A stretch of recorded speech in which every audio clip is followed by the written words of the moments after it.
Pratangga Winduyat amun-amun regu mampang wong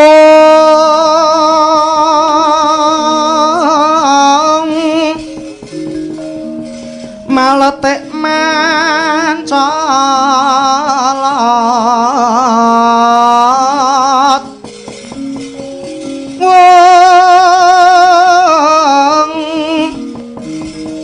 putus sing sewangulun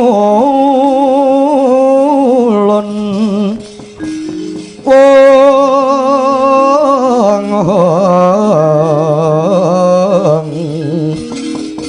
sewangulun lamat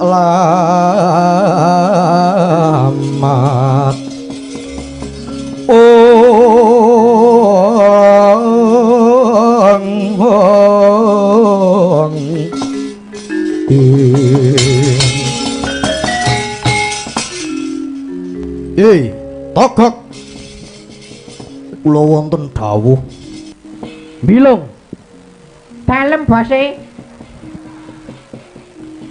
wis suwe kowe padha tetenguk eneng kene iki mau gok kula ampun dangu wiwit mau jam 8 kula ampun jagras enten ngriki lah kok pating kleset eneng pinggir dalan gedhe ngono kuwi piye lah ya mbok ngenteni nang warung kono apa piye kok kleleran kaya ora diopeni. Wong isin-isinke aku. Wis diparingi sangu dienggo jajan barang kok dilampu pringas-pringis ana ngemper toko kaya kere. Lah mbilung kula jak mampir ten warung mboten purun kok. Aku ora gelem ki sebabe apa? Kula jak mandhek ten Cikampek. Yo Lung, jajan. Piyambake mangsuli, wis ana jajana dhewe Kang. Wong makanku arep tak nggo sangu jagong bayan nggone tanggaku sok malam Senin. Arep nggo main. Mbok menawi. Hei, bilung.